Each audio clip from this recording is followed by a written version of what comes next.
ರಾಜ್ಯದ ಆಡಳಿತ ಪಕ್ಷ ಕಾಂಗ್ರೆಸ್ ಸರಣಿ ಸಭೆಗಳು ನಡೀತಾ ಇದೆ.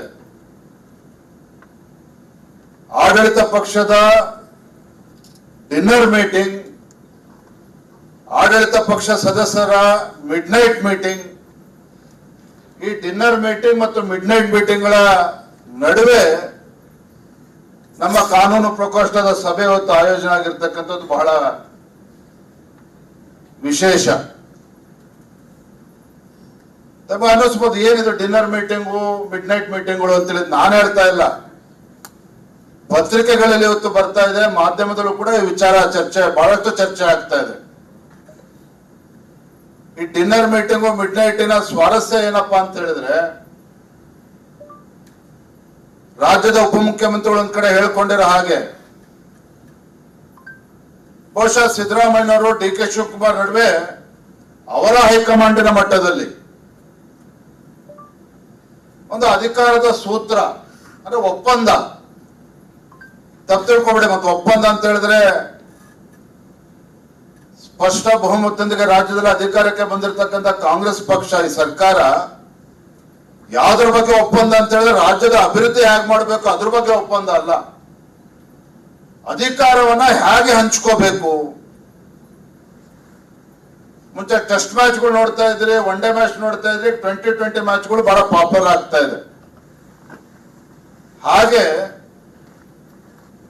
ರಾಜ್ಯದ ಜನರು ಆಶೀರ್ವಾದ ಮಾಡಿ ಸಂಪೂರ್ಣ ಸ್ಪಷ್ಟ ಬಹುಮತ ಕೊಟ್ಟಾಗ ಅಧಿಕಾರವನ್ನ ಹೇಗೆ ಹಂಚ್ಕೋಬೇಕು ಅನ್ನೋದು ಮುಖ್ಯ ಹೊರತು ರಾಜ್ಯದ ಅಭಿವೃದ್ಧಿ ಹೇಗೆ ಮಾಡಬೇಕು ಅದ್ರ ಬಗ್ಗೆ ಎಲ್ಲ ಇವತ್ತು ಚರ್ಚೆ ನಡೀತಾ ಇರತಕ್ಕಂಥದ್ದು.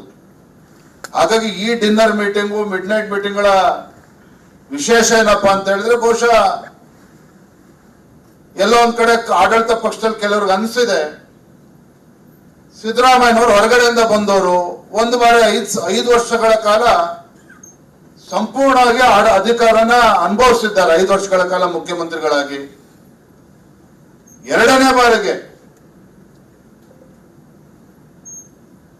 ಹೊರಗಡೆಯಿಂದ ಬಂದಂತ ಒಬ್ಬ ವ್ಯಕ್ತಿಗೆ ಎರಡನೇ ಬಾರಿಗೆ ಮುಖ್ಯಮಂತ್ರಿ ಆಗ್ತಕ್ಕಂಥ ಒಂದು ಒಳ್ಳೆ ಅವಕಾಶ ಸಿಕ್ಕಿದೆ. 2 ವರ್ಷಗಳು ಕಳೆದಿದೆ. ಅವರ ಒಪ್ಪಂದದ ಪ್ರಕಾರ ನಮಗೆ ಬಿಡ್ಕೊಳ್ಬೇಕು ಅನ್ನುವ ಚರ್ಚೆ ಇವತ್ತು ಆಡಳಿತ ಪಕ್ಷದಲ್ಲಿ ಪ್ರಾರಂಭ ಆಗಿದೆ. ತಾವು ಎಷ್ಟು ಜನ ಮೊನ್ನೆ ನಡೆದಂತ ಚಳಿಗಾಲದ ಅಧಿವೇಶನ ಬೆಳಗಾವಿನಲ್ಲೇ ನಡೀತು. ಆ ಬೆಳಗಾವಿ ಅಧಿವೇಶನದಲ್ಲಿ ರಾಜ್ಯದ ಉಪಮುಖ್ಯಮಂತ್ರಿಗಳು ಡಿ ಕೆ ಶಿವಕುಮಾರ್ ಅವರು ಬಹಳ ಮುಕ್ತವಾಗಿ ಮಾತನಾಡಿದ್ರು. ಅಧಿವೇಶನದಲ್ಲಿ ಏನ್ ಮಾತನಾಡಿದ್ದಾರೆ ಇಟ್ಸ್ ಆನ್ ರೆಕಾರ್ಡ್. ಅಲ್ಲಿ ಡಿ ಕೆ ಶಿವಕುಮಾರ್ ಅವರು ಹೇಳ್ತಾರೆ, ಅವ್ರ ಗುರುಗಳು ಹೇಳಿದ್ರಂತೆ, ಪಾಪ ಅವರನ್ನ ಟೀಕೆ ಮಾಡ್ತಾ ಇಲ್ಲ. 25 ವರ್ಷದ ಹಿಂದೆ ಡಿ ಕೆ ಶಿವಕುಮಾರ್ ಅವರು ಸಚಿವರಾಗಬೇಕು ಅಂತೇಳಿ ಅಪೇಕ್ಷೆ ಇಟ್ಕೊಂಡಾಗ ಅಂದಿನ ಮುಖ್ಯಮಂತ್ರಿಗಳು ಕ್ಯಾಬಿನೆಟ್ ಎಕ್ಸ್ಪೆನ್ಷನ್ ಮಾಡ್ಬೇಕಾದ್ರೆ ಡಿ ಕೆ ಶಿವಕುಮಾರ್ ಅವರ ಹೆಸರನ್ನ ಕೈ ಬಿಟ್ಬಿಟ್ಟಿರ್ತಾರೆ, ಪರಿಗಣಿಸಿರಲಿಲ್ಲ. ಆಗ ಗುರುಗಳವರಿಗೆ ಒಂದು ಉಪದೇಶವನ್ನ ಹೇಳಿದ್ರಂತೆ. ಏನಪ್ಪಾ ಅದು ಅಂತ ಹೇಳಿದ್ರೆ ಬಹಳ ವಿಶೇಷ ಇದೆ. ನೋಡಿ ಡಿ ಕೆ ಶಿವಕುಮಾರ್, ಯಾವತ್ತೂ ಕೂಡ ಅಧಿಕಾರ ನಿನಗೆ ಸಿಗಲಿಲ್ಲ ಅಂತ ಹೇಳಿದ್ರೆ ಒದ್ದು ಕಿತ್ಕೋಬೇಕು. ನಾನು ಹೇಳ್ತಾ ಇಲ್ಲ ಮಾತನ್ನ. ಡಿ ಕೆ ಶಿವಕುಮಾರ್ ಅವರಿಗೆ ಅವರು ನಂಬಿರ್ತಕ್ಕಂಥ ಗುರುಗಳು ಅಧಿಕಾರ ಸಿಗಲಿಲ್ಲ ಅಂತ ಹೇಳಿದ್ರೆ ಅಧಿಕಾರ ಹೇಗೆ ಪಡೆದುಕೊಳ್ಬೇಕು ಅಂತ ಹೇಳಿದ್ರೆ ಒದ್ದು ಕಿತ್ಕೋಬೇಕು. ಇದನ್ನ ಗುರುಗಳು ಅವರಿಗೆ ಡಿ ಕೆ ಶಿವಕುಮಾರ್ ಅವ್ರಿಗೆ ಹೇಳಿರ್ತಕ್ಕಂಥದ್ದು. ಹಾಗಾಗಿ ಡಿ ಕೆ ಶಿವಕುಮಾರ್ ಅವರು ಅವತ್ತು ಕೂಡ ಗುರುಗಳ ಒಂದು ಅಪೇಕ್ಷೆಯಂತೆ, ಅವರ ಆಶೀರ್ವಾದಂತೆ ಅಧಿಕಾರವನ್ನ ಒದ್ದು ಕಿತ್ಕೊಳ್ತಕ್ಕಂಥ ವಿಚಾರದಲ್ಲಿ ಯಶಸ್ವಿಯಾಗಿದ್ರು. 25 ವರ್ಷಗಳ ನಂತರ ಇವತ್ತು ರಾಜ್ಯದಲ್ಲಿ ಇವತ್ತು ಸಿದ್ದರಾಮಯ್ಯನವರು ಮುಖ್ಯಮಂತ್ರಿಗಳಾಗಿ 2 ವರ್ಷ ಕಂಪ್ಲೀಟ್ ಆದ್ಮೇಲೆ ಅವರ ಒಪ್ಪಂದದ ಪ್ರಕಾರ ಸಿದ್ದರಾಮಯ್ಯನವರು ಬಿಡ್ಕೊಡ್ತಾರೆ ಅಥವಾ ಬಿಡ್ಕೊಡಲ್ಲ ಅನ್ನುವ ಅನುಮಾನ ಅವ್ರಿಗೆ ಕಾಡ್ತಾ ಇದೆ. ಹಾಗಾಗಿ ಗುರುಗಳು ಅವತ್ತೇನು 25 ವರ್ಷದಿಂದ ಹೇಳಿದ್ರು ಅಧಿಕಾರವನ್ನ ಒದ್ದು ಕಿತ್ಕೋಬೇಕು ಅಂತ ಹೇಳಿ ರಾಜಣ್ಣ ಅವರು ಏನ್ ಗುರುಗಳು ಹೇಳಿದ್ರು ಅದನ್ನ ಮೊನ್ನೆ ಬೆಳಗಾವಿ ಅಧಿವೇಶನದಲ್ಲಿ ನೆನ್ಪು ಮಾಡ್ಕೊಂಡಿದ್ದಾರೆ ಡಿ ಕೆ ಶಿವಕುಮಾರ್ ಅವರು. ಅಧಿವೇಶನ ಸದನದಲ್ಲಿ ಮಾತನಾಡಿದ್ದಾರೆ. ಕೆ ಶಿವಕುಮಾರ್ ಅಂದ್ರೆ ಹಠವಾದಿಗಳು, ನಿಮಗೆ ಗೊತ್ತಿದೆ. ಒದ್ದು ಕಿತ್ಕೊಳ್ಳೋದ್ರಲ್ಲಿ ನಿಸ್ಸೀಮರಿದ್ದಾರೆ. ಹಾಗಾಗಿ ಆ ಪ್ರಕ್ರಿಯೆಗೆ ಇವತ್ತು ಚಾಲನೆ ನೀಡಿದ್ದಾರೆ. ಒಂದು ಕಡೆ ಸಿದ್ದರಾಮಯ್ಯನವರು ಅವರ ಅವಧಿ ಪೂರ್ಣ ಆಗಿದೆ ಆದ್ರೆ ಬಿಡ್ಕೊಡಕ್ಕೆ ಅವ್ರ ಮನಸ್ಸು ಬರ್ತಾ ಇಲ್ಲ. ಸಚಿವರ ನೇತೃತ್ವದಲ್ಲಿ ಡಿನ್ನರ್ ಮೀಟಿಂಗ್ ಅವ್ರು ಪ್ರಾರಂಭ ಮಾಡಿದ್ರೆ ಆ dinner meeting D K Shivakumar ಕರೆದಿಲ್ಲ, ಗೊತ್ತಿರಲಿ. ಯಾವಾಗ ಹೊರದೇಶದಲ್ಲಿ ಹೋಗ್ತಾರೆ ಅವಾಗ ಡಿನ್ನರ್ ಮೀಟಿಂಗ್ ಆಗ್ತದೆ, ಯಾವಾಗ ಡಿ ಕೆ ಶಿವಕುಮಾರ್ ಡೆಲ್ಲಿಗೆ ಹೋಗ್ತಾರೆ ಅವಾಗ ಡಿನ್ನರ್ ಮೀಟಿಂಗ್ ಆಗ್ತದೆ. ಪಾಪ ಡಿ ಕೆ ಶಿವಕುಮಾರ್ ಅವ್ರು ಏನ್ ಮಾಡ್ಬೇಕು, ರಾತ್ರಿ ಮಲ್ಕೊಳ್ಳೋದೇ 2 ಗಂಟೆಗೆ. ಲೇಟ್ ನೈಟ್ ಮೀಟಿಂಗ್ ಅವರು ಕೂಡ ಪ್ರಾರಂಭ ಮಾಡಿದ್ರು. ಇದು ಇವತ್ತಿನ ಸದ್ಯದ ರಾಜಕೀಯ ಪರಿಸ್ಥಿತಿ. ದುರಂತ ಏನಪ್ಪಾ ಅಂತ ಹೇಳಿದ್ರೆ ಬಹಳ ಗಂಭೀರವಾಗಿರ್ತಕ್ಕಂಥ ವಿಚಾರ. ಇವರ ಮಿಡ್ ನೈಟ್ ಡಿನ್ನರ್ ಮೀಟಿಂಗ್ ಮಧ್ಯೆ ಕರ್ನಾಟಕ ರಾಜ್ಯ ಬಡವ ಆಗ್ತಾ ಇರ್ತಕ್ಕಂಥದ್ದು, ರಾಜ್ಯದ ಜನರು ಇವತ್ತು ಪರಿತಪಿಸ್ತಾ ಇರ್ತಕ್ಕಂಥದ್ದು. ಒಂದು ಕಡೆ ಬಾಣಂತಿಯರ ಸರಣಿ ಮರಣಗಳು ಸರ್ಕಾರಿ ಆಸ್ಪತ್ರೆಗಳು ನಡೀತಾ ಇದ್ದಾರೆ ರಾಜ್ಯ ಸರ್ಕಾರದ ಒಂದು ಬೇಜವಾಬ್ದಾರಿತನದಿಂದ. ನವಜಾತ ಶಿಶುಗಳ ಮರಣ ಇವತ್ತು 1000ಕ್ಕೂ ಹೆಚ್ಚು ನವಜಾತ ಶಿಶುಗಳು ಇವತ್ತು ರಾಜ್ಯದಲ್ಲಿ ಕಳೆದ 6 ತಿಂಗಳಲ್ಲಿ ಇವತ್ತು ಮರಣ ಆಗಿರ್ತಕ್ಕಂಥದ್ದು. ಮತ್ತೊಂದು ಕಡೆ ಭ್ರಷ್ಟಾಚಾರ. ಬಹುಶಃ ರಾಜ್ಯದ ಇತಿಹಾಸದಲ್ಲಿ ಒಂದು ಚುನಾಯಿತ ಸರ್ಕಾರ ಬಂದು 2 ವರ್ಷಗಳ ಹತ್ರ ಮುಗಿತಾ ಬಂದಿದ್ರು ಸಹ ರಾಜ್ಯದ ಯಾವುದೇ ವಿಧಾನಸಭಾ ಕ್ಷೇತ್ರದಲ್ಲಿ ಅಭಿವೃದ್ಧಿ ಅಂತಕ್ಕಂಥ ನೋಡೋದಕ್ಕೆ ಸಾಧ್ಯ ಇಲ್ಲ. ಅಭಿವೃದ್ಧಿ ಅಂತಕ್ಕಂಥ ನೋಡೋದಕ್ಕೆ ಸಾಧ್ಯ ಇಲ್ಲ. ನಾನು ಯಾವಾಗಲೂ ಕೂಡ ಹೇಳ್ತಾ ಇರ್ತೇನೆ, ಒಂದು ರೀತಿ ಮುಖ್ಯಮಂತ್ರಿಗಳ ಪ್ರವಾಸ, ಡಿ ಕೆ ಶಿವಕುಮಾರ್ ಅವರ ಪ್ರವಾಸ ನೋಡಿದ್ರೆ ಅವರ ಪ್ರವಾಸಕ್ಕೆ ಬೆಂಗಳೂರಲ್ಲಿ ಹೇಳ್ತಾರೆ, ರಾಜ್ಯ ಪ್ರವಾಸ ಮಾಡೋದೇ ಇಲ್ಲ. ಚುನಾವಣೆ ಬಂದಾಗ ಹೋಗೋದು ಬೇರೆನೆ. ಬೆಂಗಳೂರು ಬಿಟ್ಟು ಯಾರು ಓಡಾಡೋದಿಲ್ಲ. ಮತ್ತೆ ಡಿ ಕೆ ಶಿವಕುಮಾರ್ ಇವರು ಹೊಸ ಒಂದು ಅಭಿವೃದ್ಧಿ ಇದು ಚಿಂತನೆ ಶುರುವಾಗಿದೆ. ಅಂಡರ್ ಟನಲ್ ರೋಡ್ಗಳು ಬೆಂಗಳೂರಿನಲ್ಲಿ. ಈ ರಾಜ್ಯ ಸರ್ಕಾರ ಯೋಗ್ಯತೆಗೆ ಗುಂಡಿ ಮುಚ್ಚಕ್ಕಂತ ಕೆಲಸ ರಾಜ್ಯ ಸರ್ಕಾರದ ಕಡೆ ಮಾಡೋದಕ್ಕೆ ಸಾಧ್ಯ ಆಗ್ತಲ್ಲ. ಬೆಂಗಳೂರು ಮಹಾನಗರದಲ್ಲಾಗ್ಲಿ ರಾಜ್ಯದಲ್ಲಾಗ್ಲಿ 50,000 ಕೋಟಿಗೂ ಹೆಚ್ಚು ಮೊತ್ತದ ಒಂದು ಅಂಡರ್ಗ್ರೌಂಡ್ ಟನಲ್ ರೋಡ್ ಅನ್ನ ಬೆಂಗಳೂರಲ್ಲಿ ಮಾಡ್ತೇವೆ ಅಂತೇಳಿ ಪಾಪ ಡಿ ಕೆ ಶಿವಕುಮಾರ್ ಇವತ್ತು ಯಾರ ಜೊತೆನೂ ಕೂಡ ಚರ್ಚೆನೂ ಕೂಡ ಮಾಡಿದೆ. ಯಾರ ಜೊತೆ ಚರ್ಚೆ ಅಂದ್ರೆ ಇವತ್ತು ಬೆಂಗಳೂರಿನಲ್ಲಿ ಯಾವ ರೀತಿ ಅಭಿವೃದ್ಧಿ ಆಗಬೇಕು, ಇಂಥ ಬೃಹತ್ ಗಾತ್ರದ ಅಭಿವೃದ್ಧಿ ಕಾರ್ಯಕ್ರಮಗಳನ್ನ ಯೋಜನೆ ಅನುಷ್ಠಾನಗೊಳಿಸಬೇಕು ಅಂತ ಹೇಳಿದ್ರೆ there should be scientific approach. Experts ಅನ್ನ ಕರೆದು ಅಭಿಪ್ರಾಯನ ಪಡೆದುಕೊಳ್ಬೇಕು. ಚುನಾಯಿತ ಪ್ರತಿನಿಧಿಗಳ ಒಂದು ಅಭಿಪ್ರಾಯನ ಪಡೆದುಕೊಳ್ಬೇಕು. ಬಹುಶಃ ಡಿ ಕೆ ಶಿವಕುಮಾರ್ ಅವ್ರಿಗೂ ಅನ್ಸಿರ್ಬೋದು, ಅಂಡರ್ಗ್ರೌಂಡ್ ಟನಲ್ ರೋಡ್ ಅಲ್ಲ, ಬಜೆಟ್ ಯಾರಿಗೂ ಗೊತ್ತಾಗಲ್ಲ, ಕ್ವಾಲಿಟಿನೂ ಯಾರಿಗೂ ಗೊತ್ತಾಗೋದಿಲ್ಲ, ಕ್ವಾಂಟಿಟಿನೂ ಯಾರಿಗೂ ಗೊತ್ತಾಗೋದಿಲ್ಲ. ಹಾಗಾಗಿ ಆನೆ ನಡೆದಿದ್ದ ದಾರಿ ಅಂತೇಳಿ ಒಂದು ರೀತಿ ಖುಷಿ ಬಂದಂತೆ ಮನ ಬಂದಂತೆ ರಾಜ್ಯ ಸರ್ಕಾರ ನಡೆಸ್ತಾ ಇದ್ದಾರೆ. ಇದರ ಜೊತೆಗೆ ಅಧಿಕಾರದ ಮದ, ಅಧಿಕಾರದ ದರ್ಪ, ಯಾವ ರೀತಿ ಇವ್ರ ಆಡಳಿತ ವೈಖರಿ ಅಂತ ಹೇಳಿದ್ರೆ ರಾಜ್ಯದಲ್ಲಿ ಯಾರು ಕೂಡ ಈ ಸರ್ಕಾರವನ್ನ ಟೀಕೆ ಮಾಡಬಾರ್ದು. ಯಾರು ಕೂಡ ಜನಸಾಮಾನ್ಯ ಕೂಡ ಟೀಕೆ ಮಾಡಬಾರ್ದು.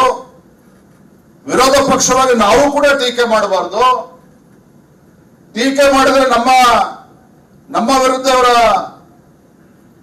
ಹೇಳಿಕೆಗಳು ಬೆದರಿಸ್ತಕ್ಕಂಥದ್ದು ವಿರೋಧ ಪಕ್ಷದವ್ರನ್ನ. ಇದಕ್ಕೊಂದು ಪ್ರಜಾಪ್ರಭುತ್ವ ವ್ಯವಸ್ಥೆ ಅಂತ ನಾವು ಕರೆದಕ್ಕೆ ಸಾಧ್ಯನಾ? ಹಿಂದೂ ಕಾರ್ಯಕರ್ತರು ಯಾರು ಈ ಹಿಂದೂ ವಿರೋಧಿ ನೀತಿಗಳ ವಿರುದ್ಧ ಧ್ವನಿಯನ್ನ ಎತ್ತಾರೆ ಅವರ ವಿರುದ್ಧ ಕೇಸ್ಗಳನ್ನ ದಾಖಲು ಮಾಡ್ತಕ್ಕಂಥದ್ದು.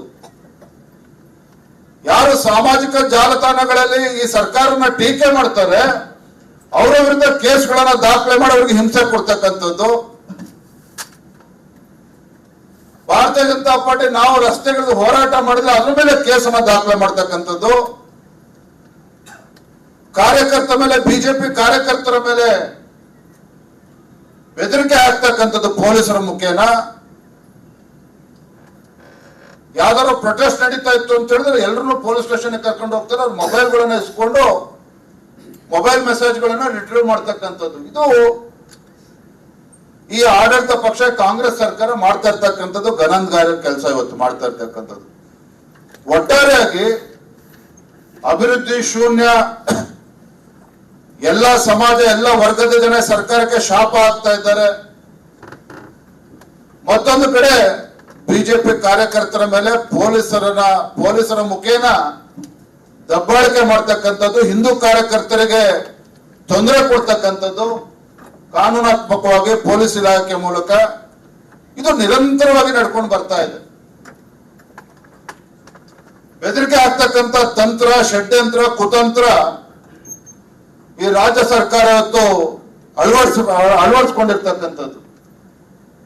ಹಾಗಾಗಿ ನಾನು ಕೂಡ ರಾಜ್ಯದ ಅಧ್ಯಕ್ಷನಾಗಿ ಒಂದು ಜವಾಬ್ದಾರಿ ಸ್ಥಾನದಲ್ಲಿದ್ದಾಗ ನಮ್ಮ ರಾಜ್ಯದಲ್ಲಿ ಇವತ್ತು ಭಾರತೀಯ ಜನತಾ ಪಾರ್ಟಿಯ ಕಾರ್ಯಕರ್ತರಿಗೆ ಯಾವ ರೀತಿ ಪೊಲೀಸ್ ಕಿರುಕುಳ ಕೊಡ್ತಾ ಇದ್ದಾರೆ, ಹಿಂದೂ ಕಾರ್ಯಕರ್ತರಿಗೆ ಇವತ್ತು ಅವ್ರ ಮೇಲೆ ದೌರ್ಜನ್ಯ ನಡೀತಾ ಇದೆ, ಇದರ ವಿರುದ್ಧ ಧ್ವನಿ ಎತ್ತಬೇಕಾಗಿರ್ತಕ್ಕಂಥದ್ದು ಮತ್ತು ಅವರ ರಕ್ಷಣೆಗೆ ಬರಬೇಕಾಗಿರ್ತಕ್ಕಂಥದ್ದು ನಮ್ಮ ಕಾನೂನು ಪ್ರಕೋಷ್ಠದ ಆದ್ಯ ಕರ್ತವ್ಯ. ಹಾಗಾಗಿ ಇವತ್ತು ವಿಶೇಷ ಸಭೆಯನ್ನು ನಾವು ಕರೆದಿರ್ತಕ್ಕಂಥದ್ದು. ನಾನು ಅಭಿನಂದನೆ ಸಲ್ಲಿಸ್ತೇನೆ ಮಾನ್ಯ ಸಂಚಾಲಕರಾಗಿರ್ತಕ್ಕಂಥ ವಸಂತ್ ಕುಮಾರ್ ಅವ್ರಿಗೆ, ವಿಶ್ವನಾಥ್ ಅವ್ರಿಗೆ, ನಮ್ಮ ಎಲ್ಲ ಕಾನೂನು ಪ್ರಕೋಷ್ಠಗೆ ಎಲ್ಲರೂ ಕೂಡ ಅಭಿನಂದನೆ ಸಲ್ಲಿಸ್ತೇನೆ. ಕಾರಣ ಏನಪ್ಪಾ ಅಂತ ಹೇಳಿದ್ರೆ ತಾವೆಲ್ಲರೂ ಕೂಡ ಕೆಲಸದ ಒತ್ತಡ ನಿರಂತರವಾಗಿ ಇದ್ದೇ ಇರ್ತದೆ. Because it's a profession, it's a bread and butter. ನಿಮ್ಮ ಕೆಲಸದ ಒತ್ತಡದ ನಡುವೆನೂ ಸಹ ನಾವೆಲ್ಲ ನಮ್ಮ ಜಿಲ್ಲಾ ಕೇಂದ್ರಗಳಲ್ಲಿ ನಮ್ಮ ಕಾನೂನು ಪ್ರಕೋಷ್ಠವನ್ನ ಬಲಗೊಳಿಸಬೇಕು. ರಾಜ್ಯದ ಯಾವುದೇ ಜಿಲ್ಲೆಯಲ್ಲಿ ರಾತ್ರಿ 1 ಗಂಟೆ ನಮ್ಮ ಕಾರ್ಯಕರ್ತ ಅಥವಾ ಹಿಂದೂ ಕಾರ್ಯಕರ್ತರು ಯಾರೇ ದೂರವಾಣಿ ಕರೆ ಮಾಡಿದ್ರು ಸಹ ಅಲ್ಲಿ ಜಿಲ್ಲೆಯಲ್ಲಿರ್ತಕ್ಕಂಥ ನಮ್ಮ ಸಂಚಾಲಕರು, ಸಹ ಸಂಚಾಲಕರು ಅದಕ್ಕೆ ನಾವು ಯಾರೇ ಕಾರ್ಯಕರ್ತರು ಫೋನ್ ಮಾಡಿದ್ರು ಕೂಡ ಅದನ್ನು ನಾವು ಕರೆನ ಸ್ವೀಕಾರ ಮಾಡಿ ಅವರಿಗೆ ಧೈರ್ಯ ತುಂಬತಕ್ಕಂಥ ಕೆಲಸ ಮಾಡಬೇಕು. ಕಾನೂನಾತ್ಮಕವಾಗಿ ಶಕ್ತಿ ಕೊಡ್ತಕ್ಕಂಥ ಕೆಲಸ ಮಾಡಬೇಕು.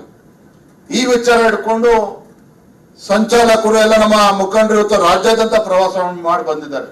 ಬಹುತೇಕ 28-30 ಜಿಲ್ಲೆಗಳಲ್ಲಿ ಪ್ರವಾಸ, 36 ಜಿಲ್ಲೆಗಳು ಪ್ರವಾಸ ಮುಗಿಸ್ಕೊಂಡು ಬಂದಿದ್ದಾರೆ. ಹಾಗೆ ನನ್ನ ಅಪೇಕ್ಷೆನೂ ಕೂಡ ಇತ್ತು. ಯಾಕೆ ದೊಡ್ಡ ಸವಾಲಿದೆ ಇವತ್ತು.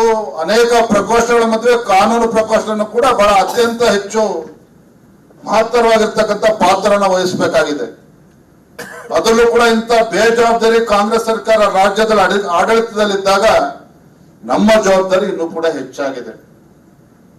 ಕಾರ್ಯಕರ್ತರಿಗೆ ಧೈರ್ಯ ತುಂಬತಕ್ಕಂಥ, ಕಾರ್ಯಕರ್ತರಿಗೆ, ಹಿಂದೂ ಕಾರ್ಯಕರ್ತರಿಗೆ ಒಂದು ಕಾನೂನಾತ್ಮಕವಾಗಿ ಸಲಹೆಗಳನ್ನು ಕೊಟ್ಟವರಿಗೆ ರಕ್ಷಣೆ ನೀಡ್ತಕ್ಕಂಥ ಕೆಲಸ ನಮ್ಮ ಕಾನೂನು ಪ್ರಕೋಷ್ಠ ವತಿಯಿಂದ ಇವತ್ತು ಆಗ್ಬೇಕಾಗಿದೆ. ಆ ನಿಟ್ಟಿನಲ್ಲಿ ನಾವೆಲ್ಲರೂ ಕೂಡ ಇವತ್ತು ಸೇರಿರ್ತಕ್ಕಂಥದ್ದು. ನಾನು ಇರ್ತೇನೆ ಸಂಪೂರ್ಣವಾಗಿ. ನಮ್ಮ ಮುಖಂಡ ಹೇಳಿದಾಗೆ ಬೇರೆ ಕಾರ್ಯಕ್ರಮಗಳಿದೆ ಓಡೋಗ್ತಕ್ಕಂಥ ಕೆಲಸ ಮಾಡಲ್ಲ. ಯಾಕೆ ರಾಜ್ಯದ ಮೂಲೆ ಮೂಲೆಗಳಿಂದ ಪಾಪ ತಾವೆಲ್ಲ ಕೆಲಸದ ಒತ್ತಡದ ನಡುವೆನೂ ಕೂಡ ತಾವು ಇಲ್ಲಿ ಬಂದಿದ್ದೀರಿ. ನನ್ನ ಜವಾಬ್ದಾರಿನೂ ಕೂಡ ಇದೆ. ಹಾಗಾಗಿ ಇವತ್ತು ಮಧ್ಯಾಹ್ನ 1-1:30 ತನಕ ನಾವು ಸಮಗ್ರವಾಗಿ ಎಲ್ಲವನ್ನು ಕೂಡ ಚರ್ಚೆ ಮಾಡೋಣ.